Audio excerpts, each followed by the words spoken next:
Isaiah Whaley, pork chop. That's notable. As a nickname? Yep.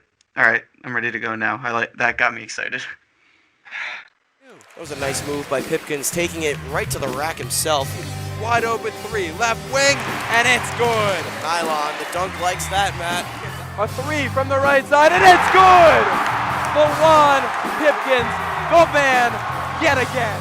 Hello and welcome to The Flex. I'm Matt St. Jean. And this is Joe Howie. And we're back. We're down to number 4 on our Big East preview. And yes, it's the UConn Huskies back in the Big East.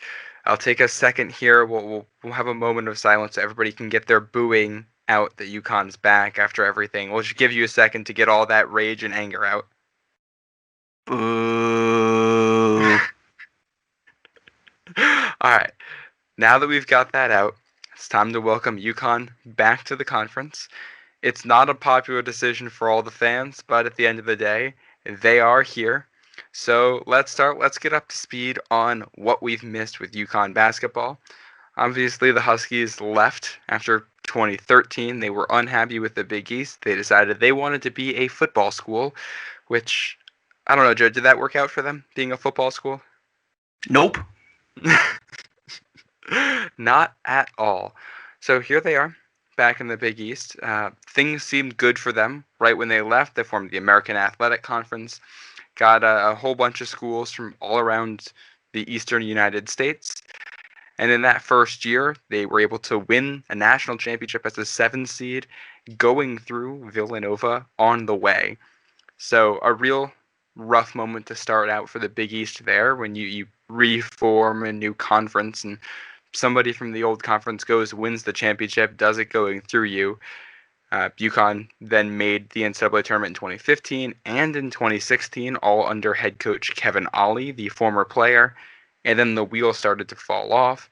They had losing seasons back-to-back in 2017 and 2018, and Ollie's tenure was kind of filled with scandals at some point. They moved on and hired Dan Hurley, the former URI coach, which we may have to pause again here for a second for booing from all the Providence fans. But since Hurley has been there, they've started to turn things around a little bit. And that turnaround for UConn is one of the reasons why they were allowed back into the Big East, is that they do have quite a strong program. Joe, do you want to refresh our listeners on Dan Hurley? Yes, I do. So, for many Providence fans, you'll know Dan Hurley as the URI coach that went 1-8 against Ed Cooley in his tenure with the Rhode Island Rams. But despite going against Ed Cooley and losing multiple times, he actually did a lot for that URI program and left it standing tall and squeaky clean. It was a program that was on its way down, similar to UConn, but Dan Hurley went in, he picked that program up, he brought in some top-level recruits, and he even had URI nationally ranked. I think it was around 18 a couple of seasons ago. So he did some good things at URI, which eventually got him the offer at UConn, which was the right move for him. At the time, a lot of people in Rhode Island were upset, but it was the right move for him. He's now at UConn, where he's had a ton of success on the recruiting trail. He's brought this program, similar to URI, that was on the downward spiral and has brought them back up into national relevancy, which is why they're returning to the Big East, where, by the way, Dan Hurley has had some experience with UConn already. Just last season, he faced off against Xavier and Villanova. However, he did lose to both, but it was tightly contested games. He lost 61-55 to Nova and 75-74 in overtime to Xavier. So it's not like the Big East. Double overtime. Oh, it was double overtime. Excuse me. So it's not like the Big East was blowing through him. I get it. Him and Cooley, they want to wring each other's necks. They have a history of not liking each other. But he's bringing in a deep UConn team back into this conference that is deep enough as it is. Yeah, I mean, this is a UConn squad that's certainly not a bad team. And there's going to be a lot of speculation. Nobody knows for sure exactly where they're going to fit into this Big East, because when you leave one conference and go to another, it's hard to measure exactly how you will stack up against that competition. There's no doubt the Big East is a better conference than the American Athletic Conference. And UConn, they finished middle of the pack. They went 10-8 last year in the American Athletic. So it's not like they dominated that slate. But here they are. They finished 5th in the conference last year. They're projected to be 4th in the Big East. Joe, do you want to run us through this roster so we can familiarize ourselves with these UConn players and figure out why they're projected to do better in a tougher conference this year than how they finished last year? Yeah, so this is definitely a deep roster. I'll start with their starting five. At the 1, you have Jalen Gaffney. At the 2, you have preseason Big East first team selection in James Bouknight. At the 3, you have Brendan Adams. At the 4, you have Tyler Polley. And at the 5, you have Josh Carlton. You have a slew of players coming off the bench, 4 of which are 6'9", one that's 7 feet.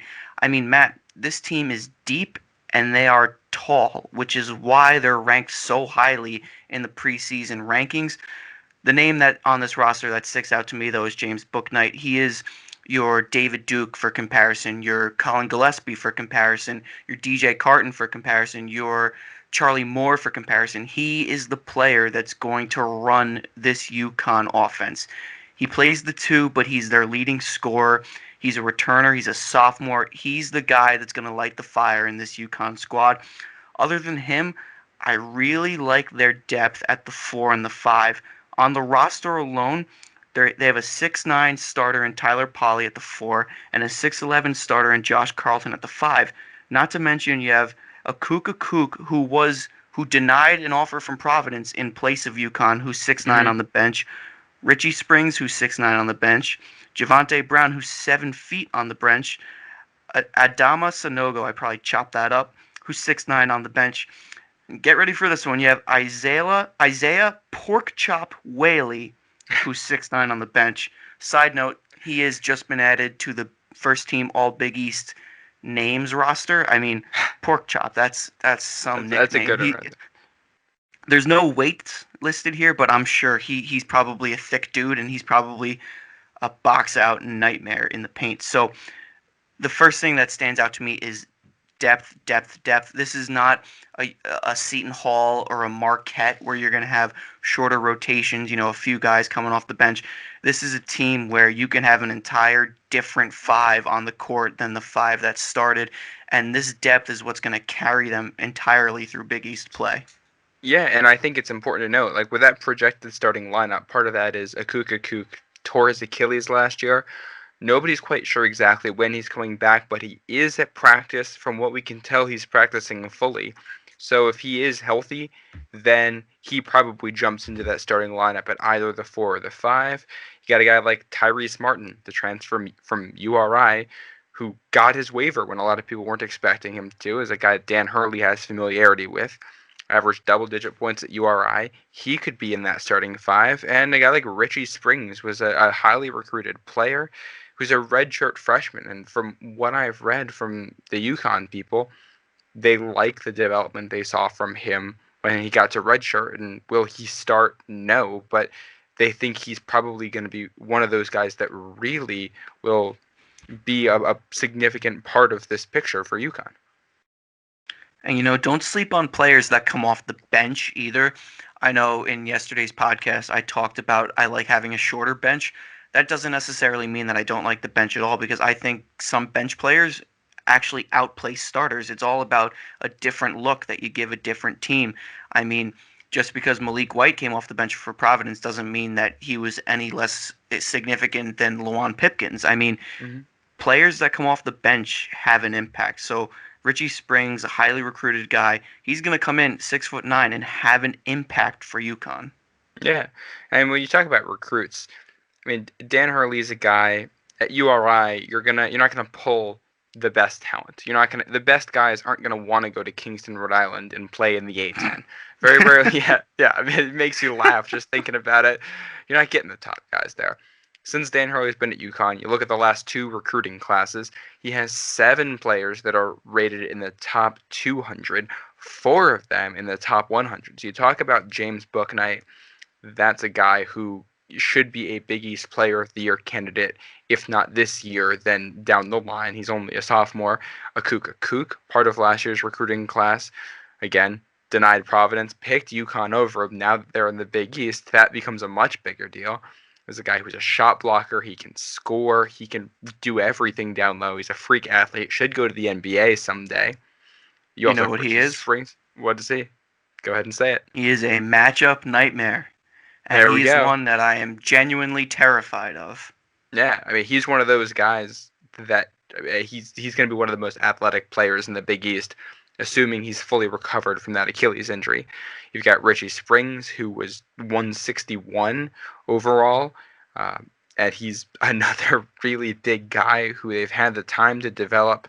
And you've got Gaffney. Gaffney is just outside of that top 100 at 105. He's projected to be that starting point guard. Averaged over 2 assists per game last year. That number's gonna go up. He's another very talented player. And that's just last year's recruiting class. These are the guys that are going into their sophomore year. Then you look at the incoming freshman class. You got a guy top 50 overall, and Andre Jackson, 6'6", dunk machine. If you haven't seen his highlights, go look him up. He's going to be breaking some backboards in the Big East, that's for sure. Then you add on Send it Sonogo in, and Brown. Jerome. You've got Sonogo at 79 and Javante Brown at 172. I mean, these are all guys that should develop into good players if Dan Hurley knows what he's doing. And also, most of the guys I just named are going to be coming off the bench this year because you've got juniors and seniors with experience who can play well. So that gives UConn this really healthy balance of having a decently high floor with experienced players who know what to do, while also having that high ceiling with just crazy athletic players. They've got a lot of depth. They've got veteran leadership you can turn to when things get tough. This is a very, very good-looking team if they're able to make this transfer into a new conference work well. No, you're right, Matt. And on paper and from what they've done in the past couple of seasons, this is a very talented team, a very deep team that is threatening to make some noise in the Big East. But like you said, this is a transition year for them. They haven't played 1 second of Big East basketball since 2013. That was with a different roster and a different coach. Now, I think since then, they've gone up, they've gone down, and they've gone back up again. So it's going to be interesting to see kind of the transition from the American to the Big East Conference.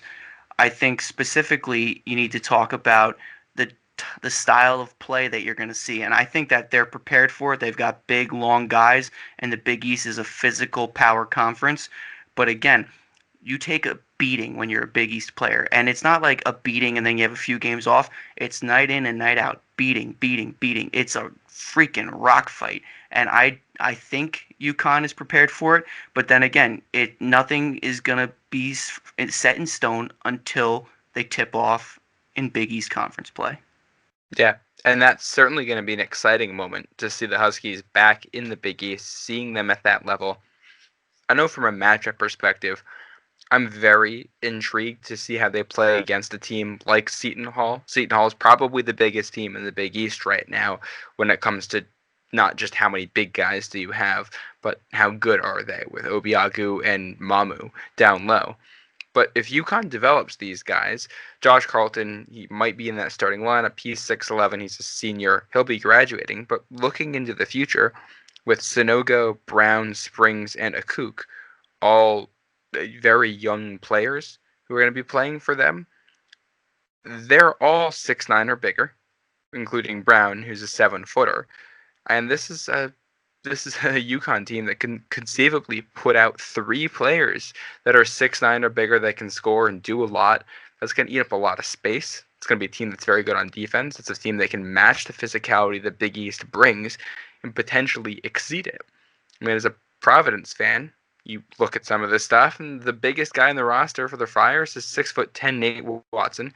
You don't have anybody at 6'11" or 7 feet like a lot of these other teams do. And there's a drop-off after it. I mean, Providence is a team that is long at guard and at forward, but they don't have that top-tier height like Seton Hall does or like UConn does. And long-term, I think that's going to allow UConn to fit right back in, especially with the recruits that they've been able to bring into this program already without even being back in the conference when some of these guys were signed. Yeah, Matt, you talk about the Providence to UConn comparison. You look at UConn's roster, they kind of boast a smaller to medium-sized guard, bigger forward mold of a roster, whereas Providence kind of supports a 6'2" to 6'6" to like a gradual incline kind of roster, but with a lot more length. These two teams, it's going to be a lot of fun to watch them play. It's the revival of an ancient Big East rivalry. Connecticut, Rhode Island, they're bordering states. Providence fans hate UConn fans and vice versa. Not to mention, there was a little overlap between Providence and UConn last season. So UConn beat number 15 Florida 62-59. Providence got blown out by Florida by 30 points. UConn beat SHU 89-67, and Providence blew out SHU on opening night. So you've got these comparisons. They played similar teams, played differently against the same teams. It's going to be fun to watch them actually go up against each other. Not to mention a kook relationship between Providence and UConn, the Dan Hurley relationship between Providence and UConn, and the Samuels relationship between Providence, UConn, and URI. So it's going to be a lot of fun to watch these two teams match up. That is for sure. And then I think one final point as we start to wrap up UConn here, and this is something we probably won't get to see this year, but hopefully we'll get to see at some point in the future. Big East tournament, Madison Square Garden, UConn brings fans. I know we've been there, Joe, and you already know Providence fans travel, Creighton fans travel, Villanova fans travel, St. John's and Seton Hall fans, they don't even have to travel to get there. They're there. UConn is a school. St. John's fans don't even travel. I mean, that's fair. But hopefully if their program continues to get better, new coaching staff there, they'll get the fans. And UConn has a massive alumni network, a massive fan base, and they're all in the tri-state area. They all love college basketball. And I can tell you, they all remember Cardiac Kemba hitting that shot at Madison Square Garden. And the long history UConn has of playing games there. The first time that UConn's playing a game with fans back in that Big East tournament, UConn fans are going to be all over those tickets. And driving that interest in the conference is only going to be a good thing. It's only going to heighten that atmosphere you get in the world's most famous arena in the Big Apple. I mean, you get chills just thinking about the atmosphere in there. And if they're able to take it to that next level, it's going to be really something special. And also, like I mentioned the other day, UConn, they're a villain in this conference. And all of these old school Big East teams, they want to take them down. And it's going to lead to some intense and special basketball. Special basketball for sure. I think Val Ackerman should sign her soul away to Madison Square Garden at this point for what she's bringing in with UConn. I mean, we should play at the Garden until forever. That's what I think. The Madison Square Garden shouldn't even bother scheduling other college basketball conference tournaments because it's not even worth it. Yeah. But to the point you said about UConn being the villain, I do agree they're going to be a villain, especially with the original Big East teams that are still remain in the conference. I do think that there is going to be a little bit of animosity between some of these schools already. Seton Hall, Coach Kevin Willard came out and said, and I quote, "It sucks that they're back."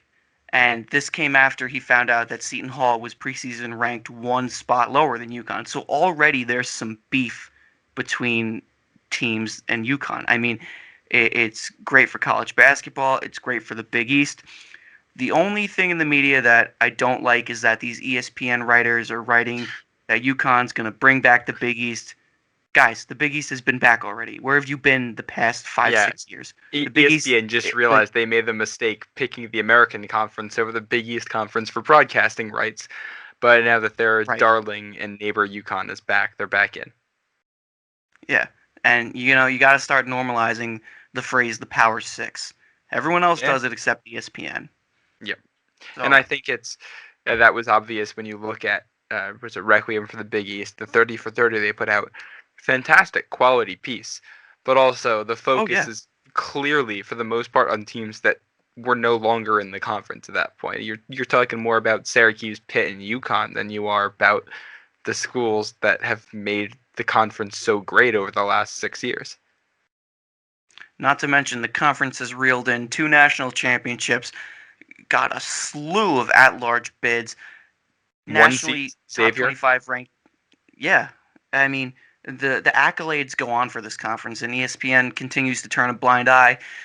Listen, it's no wonder Fox got the broadcasting rights. They're doing great. FS1, Fox Sports Go, they're doing a Gus great job Johnson. with the Big East. Gus Johnson. Bill Raff. I mean, Yeah. the list goes on, but we're exhausting ourselves here. Yeah, I think all the fans know exactly what we're talking about, and I think all these fans that are listening to us right now cannot wait to see Providence and UConn play each other, and hopefully to see Providence get 2 wins a year over UConn, as I'm sure all of these old classic Big East schools are hoping for. One last note before we wrap up: I am intrigued to see how the new Big East schools will end up faring against UConn. I think that's something we haven't talked that much about, but whether it be Xavier, Butler, Creighton, I believe that those are the ones that were added. Seeing how they play, especially because they've been some of the better teams in the Big East over the last 6 years, seeing how they play and how they stack up against UConn will certainly be entertaining. Yeah, Creighton specifically. Creighton is lights out from 3. UConn's physical. That's going to be a fun matchup. And one of the charter members in Marquette. I just can't wait to see Wojo and Hurley go at it on the sidelines. That's going to be pure comedy. That is going to be a treat, and you're going to have to get your popcorn ready. I think this wraps up for UConn. Hopefully you know all you need to know and you're caught up on Huskies action for this Big East season. This has been The Flex. For Joe Howie, I'm Matt St. Jean. Thank you for listening. We're going to be back next time with your own Providence Friars to preview this season, your 3rd in the Big East Providence Friars. Make sure to follow us on Twitter at The Flex Hoops. You can follow me at Matt St. Dream or Joe at Joe Howie. Make sure to follow us on Spotify, Apple Music, YouTube, wherever you're listening to us so that you can stay up to date and get all of our podcasts.